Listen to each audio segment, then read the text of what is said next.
Hey there, how's it going? You're going to be seeing a Shinobi speedrun for the PlayStation 2. I'm going to be playing as Hotsuma on the normal difficulty. I'm not going to lie, this game is a bit challenging to commentate with so much action going on, but I will try my best to not bore you guys to death.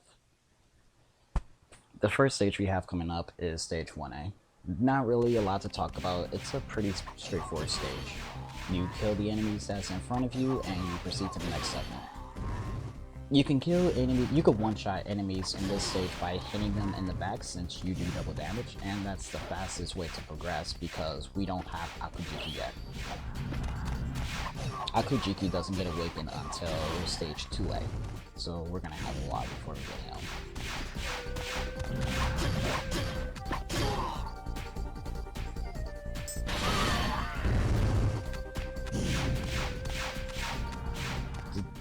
Now, since we don't have Akujiki, the fastest way to take out tanks is to use your air attack and cancel the attack animation with your air dash.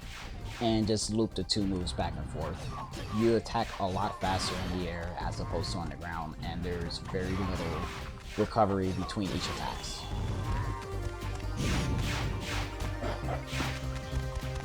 You can get back attacks in this game by whenever enemies spawn, they don't attack right away, but you can't lock on them. So when they're popping out of the ground, if you can run behind them and attack, they still have a hitbox. So you hit them and they go down in one shot or two or three depending on what type of enemy you're fighting against at the time. On these stages, they're going to go down in one hit.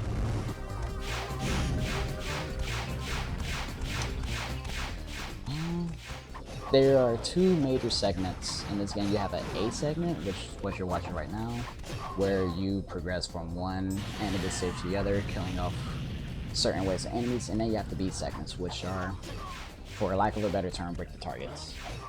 You can't progress in those stage. You can't progress in this stage unless you destroy all of the seals that's in that area.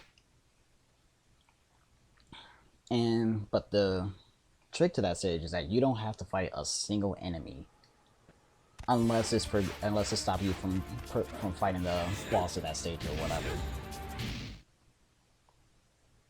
I wish I could have talked about that boss, but there was really nothing to talk about. As you will see later on in the run, a lot of bosses have whoops syndrome, where you kind of just kill them without doing much of anything. You breathe on them and they die. And here we are with stage 1B. It's the first break the target segment of the game. Obviously, the fastest way to take out the seals is with your shuriken, or kunai in this case, and in order to do that, you're going to need some pretty good marksman skills because the game does not have a aiming or targeting system with the kunai outside of targeting enemies, and targeting enemies in this game is very fickle because if you're standing next to them, the game will semi-auto lock with the shuriken. So even you could be standing next to a seal, throw it, and if an enemy spawns next to you and have a reticle around them, the shuriken would just magically go 90 degrees to the right and just hit the enemy instead. And I've had that ruin quite a few attempts, but thankfully that doesn't happen much in this run. I think it only happens once or twice, if that. Again, not much to talk about this stage. It's pretty straightforward. It's a pretty simple break the target stage. You'll see later on during the run that there's a lot of tricky shuriken shots. Now this boss fight I could sort of talk about, if only because the wonkiness and invincibility frames. A lot of bosses, if you don't hit them once and then they teleport, they have a lingering hitbox when you hit them. But the amount of time that you have to hit them in order to combo them is very, very short depending on the boss. Sometimes you have forever to contain the combo, and then sometimes they'll block immediately, and then in the case of that boss, his hitbox will just disappear. I've had him destroy a couple attempts practicing this new route, but that time I got lucky. Now that we're on 2A, I can finally talk about Akujiki. Akujiki's gimmick is that every time you kill an enemy, your sword gets stronger. And you could tell which level your sword is at by the color of your sword. At level 1, your sword has a light blue aura around it.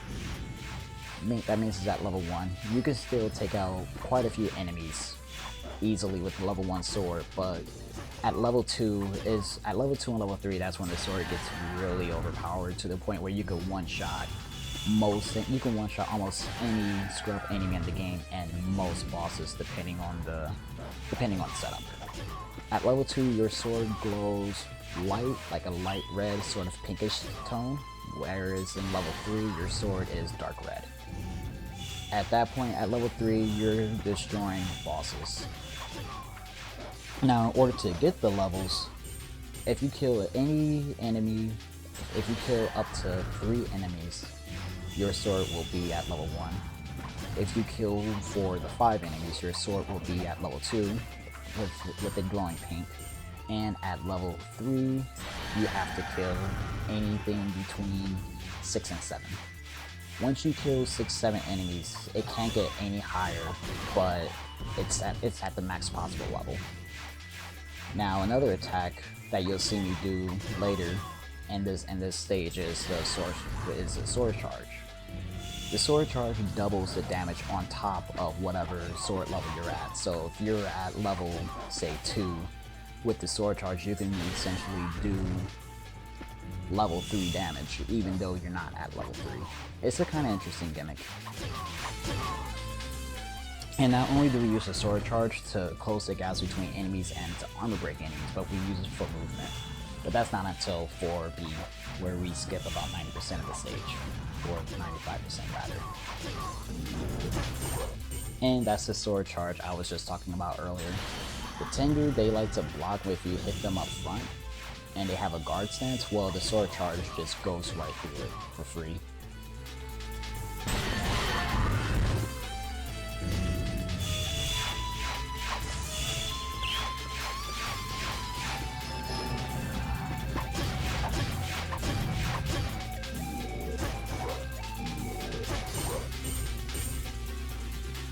See, the sword charge is really useful for closing distances and gaps. The upcoming boss that we're gonna fight again is another whoops boss fight. Not really much to talk about. I'm gonna dash in between them, do a shuriken burst, and just fire seal both of them. If you're really lucky, the chick, she will dash behind you while you're doing the fire seal, and you'll hit both of them. You'll just one-shot both of them, but I've only been able to replicate that like twice. And I've sat down on that specific boss fight for a good half hour. Wasn't able to do it, so I just prefer to do it the safe way as opposed to banking on that. And you risk using one scroll for something else. Now we're on 2B, we're at another break the target seal. Get to see my excellent marksmanship skills. Quote unquote excellent. This is a stage where they start putting seals at areas where you kind of have to go out of your way to hit them with your sword, or if you're somewhat nice, you can snipe them. But as you can see, I'm not nice down on this stage. Outside of the boss fight, this wasn't a nice stage at all. My aim was just all sorts of bad this time around.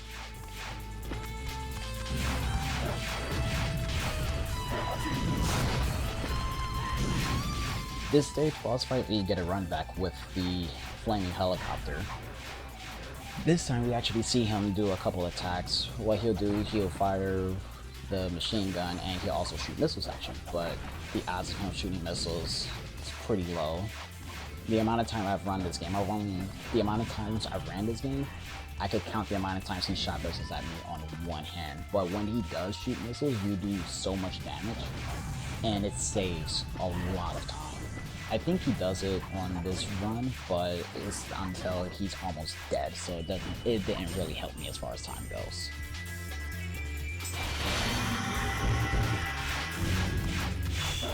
And yes, I noticed I skipped the scroll during the third segment of this stage. That's just because it just wastes time to get it and then to hop back on the stage without dying.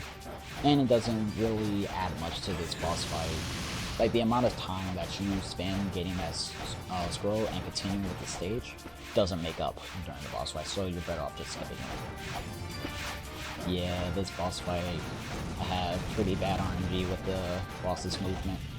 See, that's the missile attack I was just talking about. If you would have did the missile attack first instead of the last thing to do, I would have saved quite a bit of time instead of getting a barely sub 2 minutes. But still, outside of that, not a bad stage. Oh boy, now we got 3A, aka the gatekeeper of the game. For whatever reason, Sega decided it was a good idea to add one of the hardest, if not the hardest, scrub enemies in the entire game. Ninja dogs. Now, you can tell they're the hardest enemies in the game because you don't see them on any other stage outside of this stage, not even on 3D. What makes them so hard is that they're very fast, small, hard to hit, and they're constantly blocking your attacks. And on top of that, they can block and attack at the same time for some ungodly reason.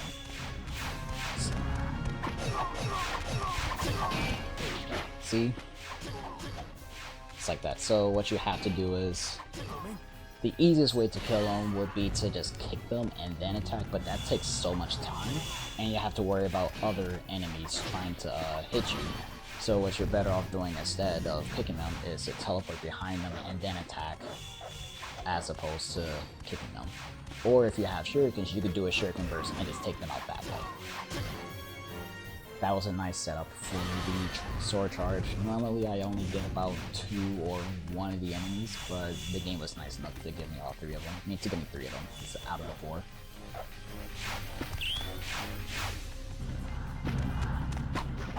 This stage isn't really so much about movement. It's more about optimizing mob fights.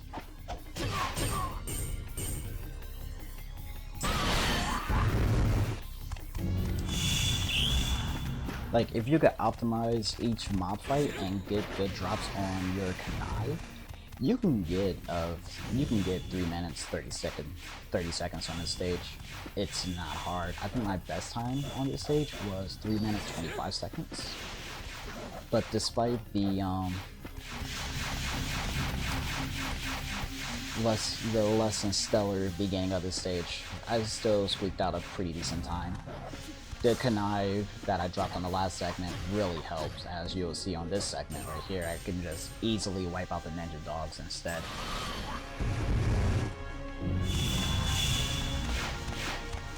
When you do a shuriken burst, the dogs go down on 1 hit. And I don't know if that's the case for Shinobi, but I know in Nightshade shuriken burst armor bricks enemies too. So the shuriken burst, when you have enough shurikens to spare and you have to proceed to the next segment and you're fighting armored enemies, shuriken burst is honestly the way to go. And on casual play, the shuriken burst is really good against the big ogre type enemies that you see later on in the run towards the end of the game, especially on 8B. Oh my god, those shuriken bursts saved me so many times.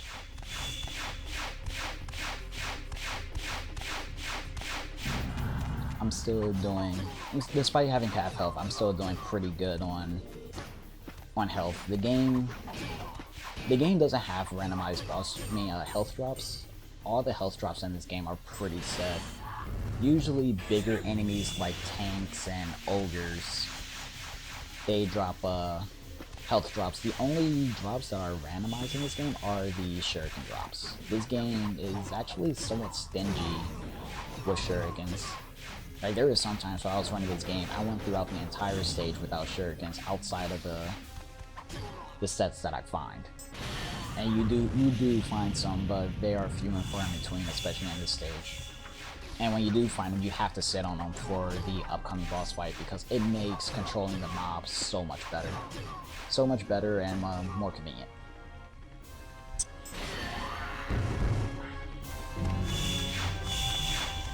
The next boss fight has a pretty interesting gimmick. He can heal himself and he can teleport every time you hit him. So this is one of those boss fights the game is telling you, okay, you need to one-shot this guy, otherwise you're just going to make life harder than it needs to be. But since it's a speedrun, we're not going to have to worry about him teleporting or healing himself, because we're just going to take him out. The quick and easy strat for this stage is to just dash in front of these 3 dogs, kite them towards the middle of the screen, and take them out with a shuriken burst. Now, you don't have to kill every dog on the stage, but I do just to freeze the time. You can kill 5 of them, enough to get the level 3, hit the boss in the back, and the boss will go down in 1 hit.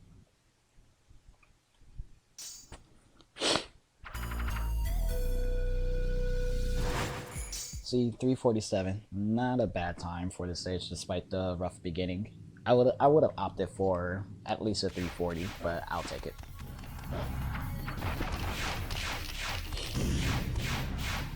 Now, 3D, we got the third break the target segment of the game.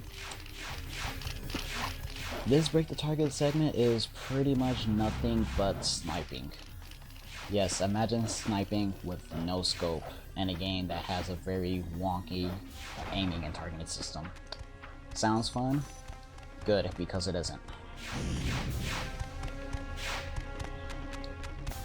Gonna be coming up with probably the hardest snipe on this stage. I have to snipe from one end of the map to the next, and I can't sit there and judge to see if I hit the seal or not. I kind of just have to aim, activate the seal, proceed the stage like normal, and just hope for the best.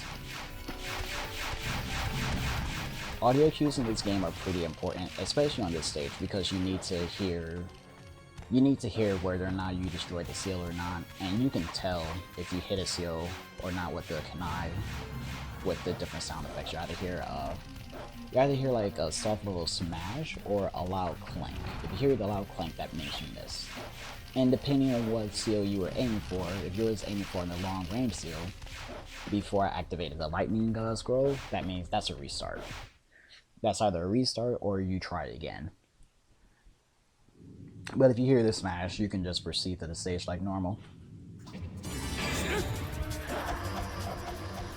Now, I grabbed the second scroll before proceeding to the rest of the stage for safety, because you can one-shot this boss with only one scroll and killing the mobs. But at that point, it's RNG. You have to bank on the boss doing a little taunt after summoning its minions, and the boss does not always do that. I don't think he doesn't even do it on this run, so it was actually a good thing that I went for the seal and I just take him out this way. Now, if I was playing as Maritsune, I won't have to worry about that, because since he does so much damage, he can get by with just one seal and just hitting the boss 6 times and to bring him down to half health. And since Maritsune does double damage out of the gate, he just one-shots the enemy anyway, or boss fight.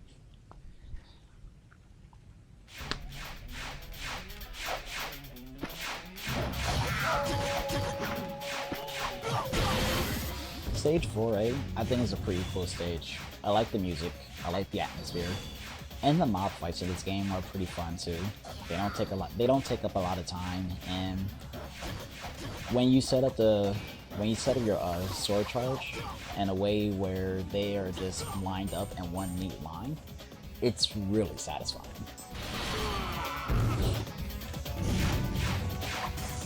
Now remember how I said at the beginning, tanks are usually one of the harder enemies to kill since we don't have Akujiki? Well, now that we had Akujiki, tanks are not a threat, and that's actually the last tank we'll fight in this entire game.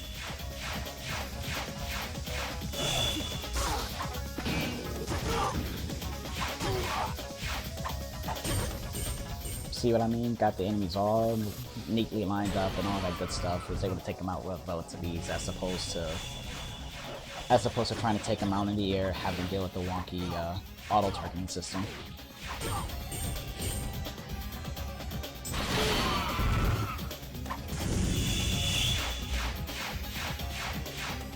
Now on this stage, I'm gonna be conserving my Kanai before the boss fight because we need the Kanai to stun lock him. And stun locking in this game is very, very important. It saves a lot of times on boss fights. This is one of them where you're saving about 30-40 seconds stun locking him with the shuriken and wind boom as opposed to just waiting for his minions to spawn and praying to God he doesn't teleport.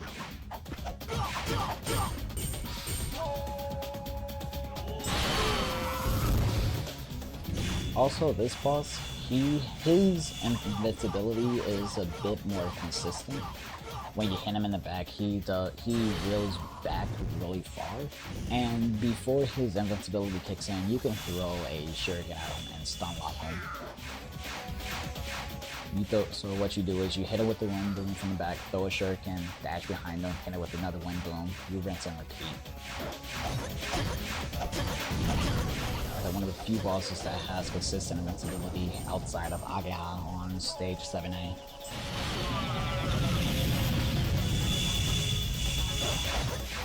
Okay, I lied about the tank. Nope, I lied about that tank because we have 2 more tanks that we fight at the end of the stage. Sorry, I'm just a bad little liar.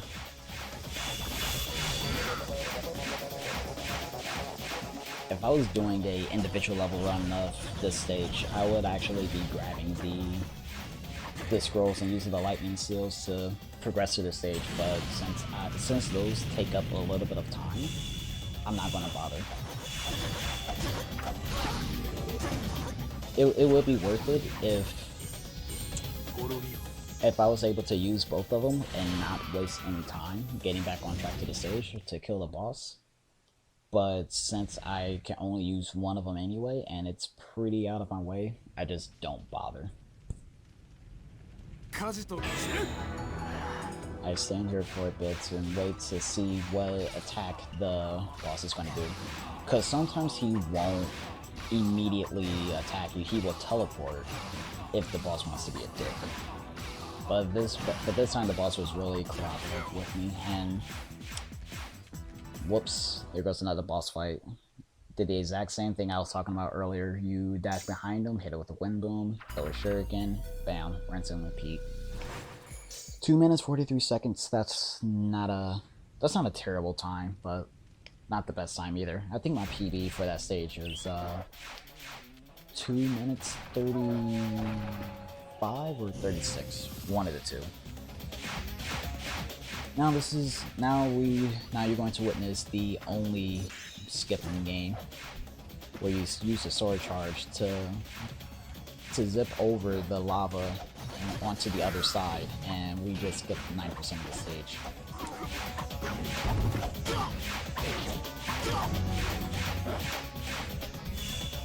Now you're not supposed to be able to use a sword charge in that manner. You're only supposed to be able to move towards the enemy. But if you release the aim and the sword charge on the same frame, and hold the desired direction, you will fly in that direction instead. Now, in order to get the glitch more consistently, you can pause buffer it, and you'll always get it on the frame, and it works 100% of the time.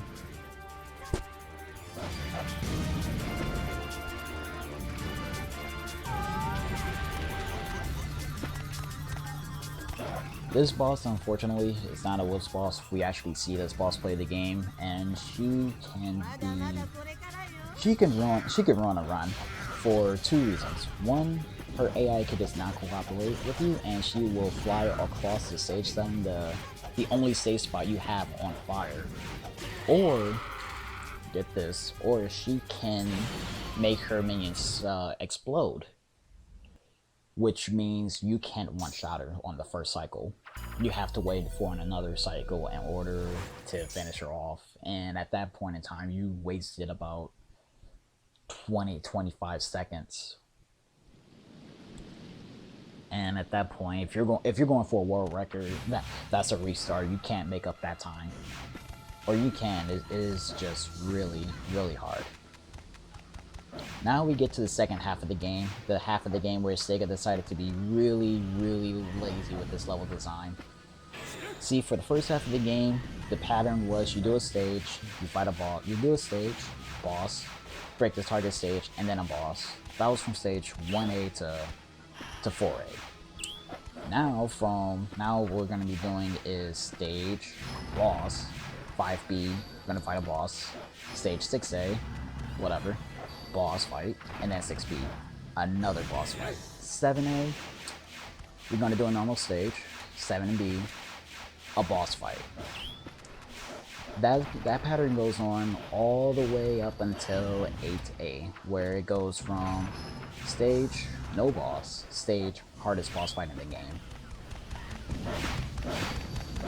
I don't know why, I don't know what made them think that was a good idea, but at least the stages themselves are really cool on this half of the stage. Some of my more favorite stages to run. This stage, I wish I could have talked about it a bit more, but it was just nothing but long-range sniping. The action kind of speaks for itself. Outside of the last seal that I missed before the boss fight, it was actually a pretty good stage, and had I not would have messed it up, I would have got a much better time on this stage. Now, I can talk about the boss fight. He does nothing. We don't give him a chance to play. What you do is you hit him in the back twice. You use 2 shurikens on him to stun him in place, and then you stun lock him with the wind boom by throwing shurikens and by mixing it up between shurikens and wind boom to the point where he can't move at all. And it's a bit riskier than using the traditional 3 fire scroll to take him out, but you save so much more time doing that, going that route, and using the 2 scrolls you get throughout the stage for speed as opposed for safety purposes.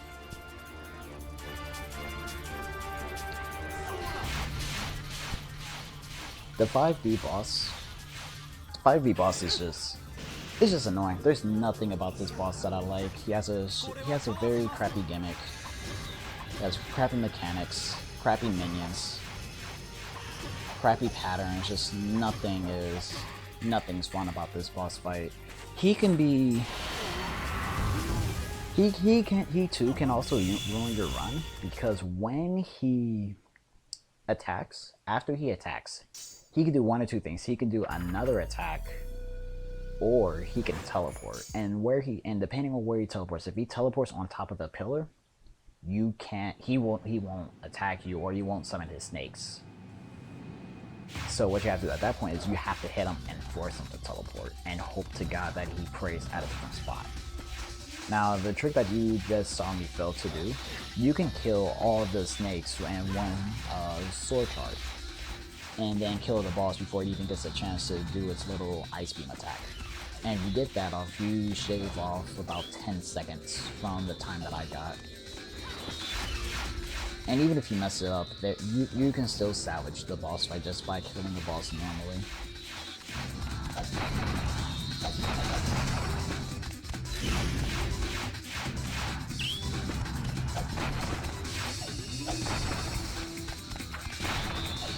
Sixth day is, as you can tell, since I'm already halfway done through the stage, it's a break the seal stage, but it's a bit different than the previous stages. This stage doesn't really have a lot of segments where we use our shurikens outside of the 2 shuriken bursts that you're going to see. There goes the first one. Instead, we're going to be using our sword to take them out. Just because they're on the way, there's no reason not to use it. The only times I would use the shurikens is right here, but I don't have the aim down, and I missed the platform. So even if I would have attempted to use the shurikens for those 2 particular seals, it just would have been all sorts of bad. Now, I would have tried the individual level strat where you just fall down and use your shurikens for these 4 stones, but I need those shurikens for the upcoming boss fight, so I had to sit on them. Now we're back to the whoops boss syndrome. This boss, we don't see him play. We're just going to teleport behind him, Wait until he's able to move before using the fire scroll. Stun lock him, dash behind him, use another fire scroll, stun lock him again, dash behind him, use another fire scroll, and the boss is dead.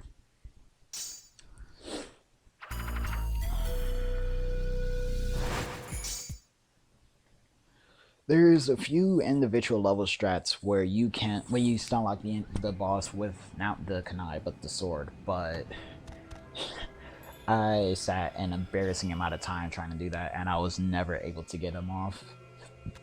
But maybe some other time.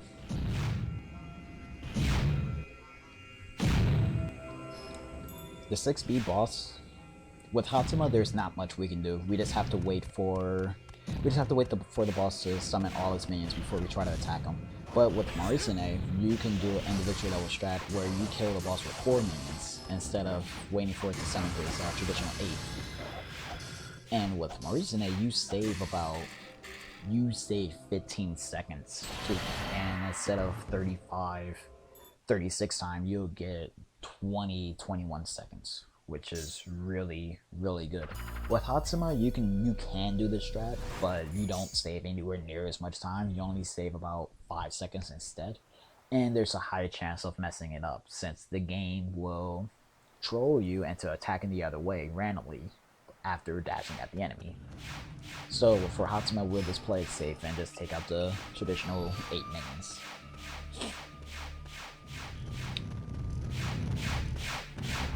Save 7A. Save 7A is another fun stage that I like to do, just because of how short it is and how manageable it is. All we're going to be doing is fighting 3 major mobs. 3 major mobs and some platforming segments.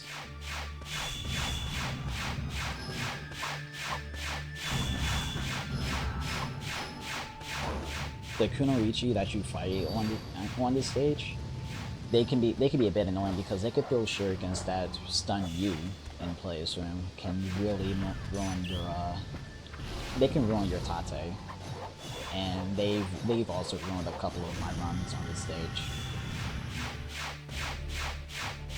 So what you want to do is you want to back attack most of them if you can and kill them before they're even able to move. And I do that for a couple of them on this mob.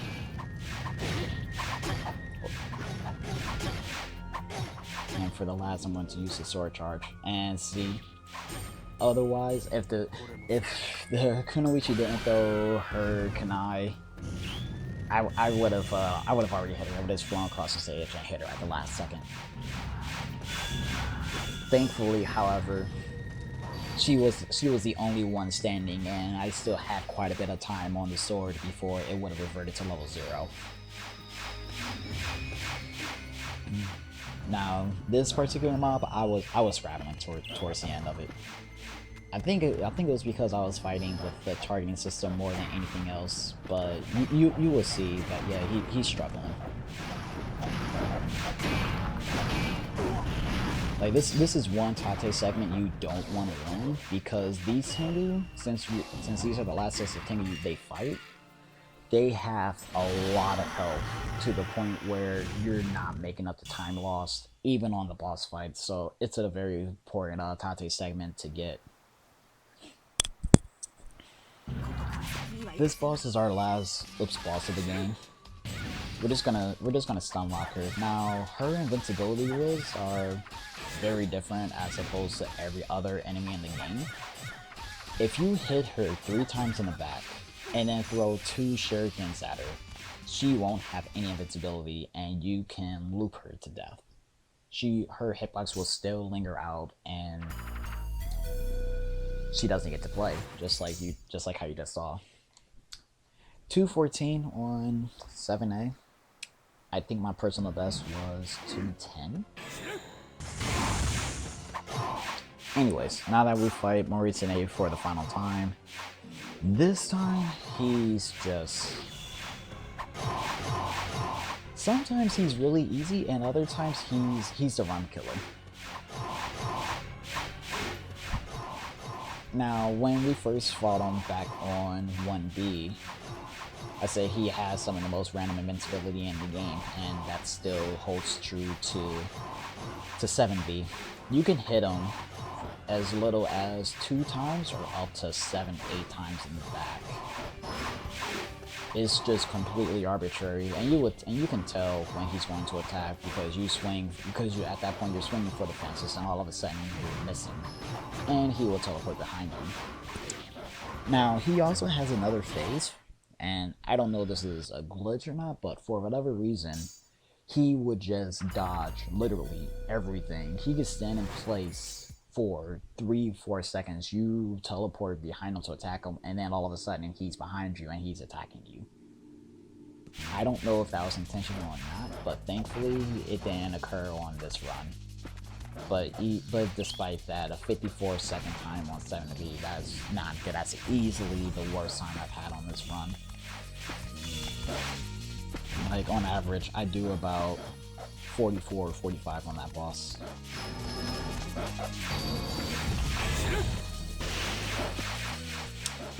"8A", we're on the final stretch. 8A is that stage where, for me personally, I really like this stage, but speedrunning it in a single segment, it can either make you or break you. And this time, it kind of made me. I didn't spend too much time having to reorientate myself for the seals. I was able to just get them pretty fast.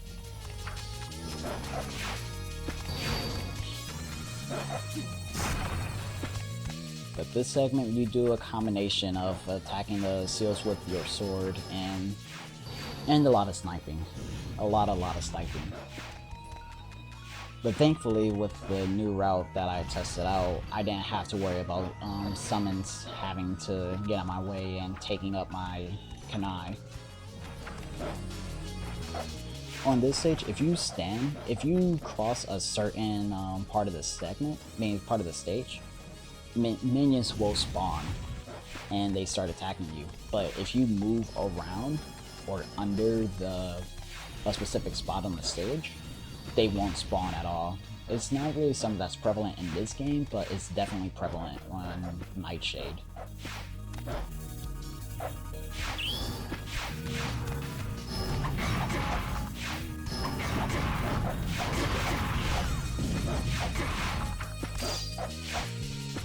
Now, for some reason, they treat the boss as a door, but the real boss, in my opinion, is definitely the Ogre. The Ogre has a special attack where he will just do a random belly flop. And when he does a belly flop, you can't attack him at all outside of a fire scroll. But at that point of the stage, you don't have any scrolls to spend. And they can ruin your Tate, meaning you just did all that work for nothing, and either you take the door out manually, the hard way, with a level 0 or level 1 sword, or you just restart.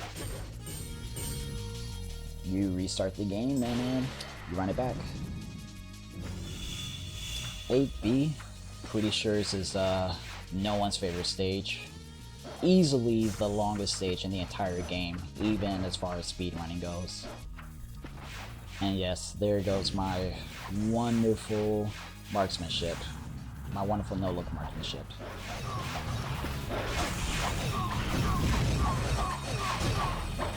With it being the final stage, you have to fight some of the toughest enemies, taking as much as 5, maybe 6 hits to kill from the back, mind you. And fighting loads of armored ogres, where you can only hurt them hitting their head.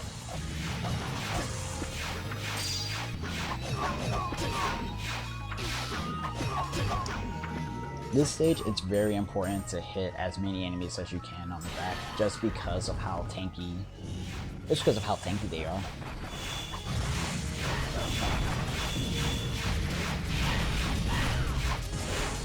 I don't have to fight any of these enemies in this segment, so you just see me go for the seals and just get out of dodge.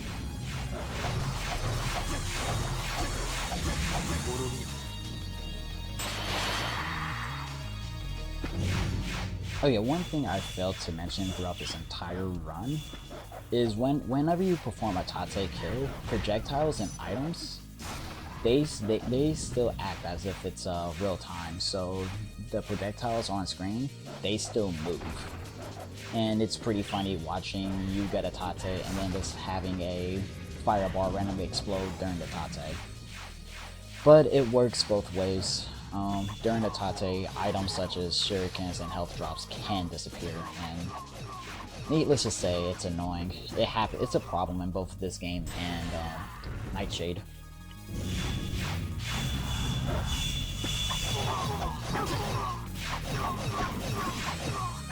See, even with the level 1 sword, I'm hitting him from the front, but it's taking forever to kill him.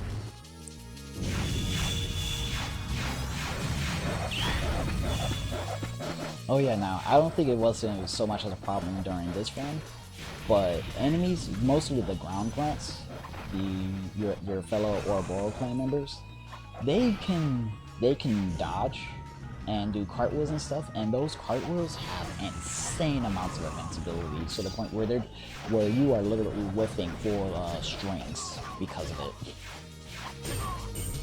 But fortunately, you don't see that a lot in this run, especially this stage, since these next 2 mobs are going to be taken out pretty convincingly with the Fire Scroll.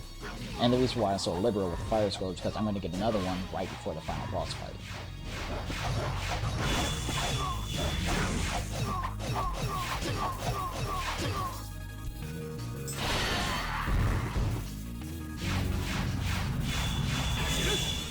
Damn. Now, if I had to use the Fire Scroll for, say, the giant ogre or another mob, that mob would have taken forever to kill because that setup isn't really good. The setup in which they spawn, it could be pretty annoying to deal with, and I still need at least 1 scroll for the final boss. And oh man, there's a lot to talk about with this boss. The boss no one likes, whether you're speedrunning this game or playing it casual.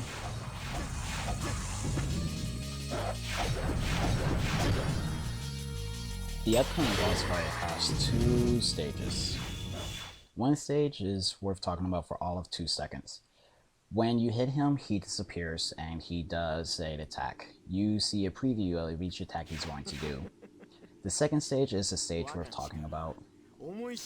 When you hit him, he does the same thing, he teleports. But this time, when you do an attack, you cannot hit him during his attack.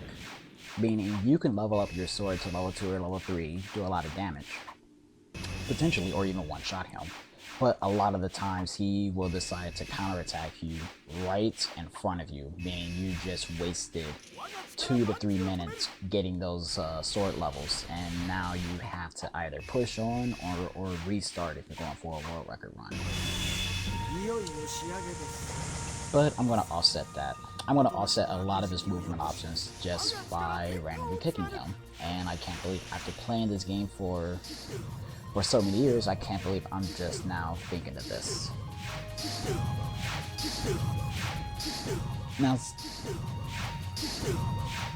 Now since his movement or his minions are set on a timer, we can do this infinitely with no danger of having to worry about the minions spawning at a different time. They always spawn at the same time. And since he can't move after you attack him, we don't have to worry about him teleporting to a spot that's very problematic for us. We just have to bank that eventually he'll teleport on the ground, do interpretive dancing, and we can counterattack him. Now the reason why we do the lightning scroll after interpretive dancing is because after we kill all the mobs and he's done with his interpretive dance attack, he stands in one spot forever, allowing us to get 1 free attack on the back. Now, despite the scrolls being very problematic to kill, I took them out pretty convincingly. But yeah, final endgame time is 32:36, which is the current world record as of March 5th, 2016. And I thank you for watching, and I hope you enjoy watching the run. I'm out.